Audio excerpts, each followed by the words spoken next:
শুভ সকাল।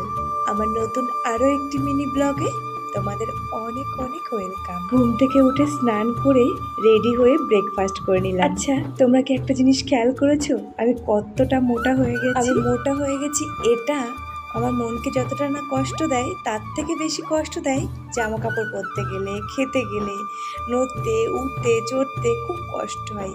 এবার পাহাড়ে ঘুরতে গিয়ে আমি একটু শান্তি পাইনি, না জামা কাপড় পরে না খেয়ে। আচ্ছা, এই লেকটার নাম কি ছাঙ্গু লেক? এত কঠিন কঠিন নাম আমার মনে থাকে না। অনেক আশা ছিল একটু বরফ দেখবো, বরফ নিয়ে খেলবো, কিন্তু সেটা আর কপালে জোটেনি। অন্য সময় নাকি চারিদিকটা বরফে ঢাকা থাকে আর কি দারুণ লাগে দেখতে। প্রত্যেকটা জায়গায় ঘুরতে গিয়ে আমার ছেলে কান্না করেছে, কারণ হচ্ছে ওর আশা ছিল বরফ দেখবে, বরফ নিয়ে খেলবে, কিন্তু কোথাও ও বরফ দেখতে পারছে না। যাই হোক, চারিদিকটা ঘুরে আমরা এবার যাব রোপওয়েতে। তো চলো এখন মতো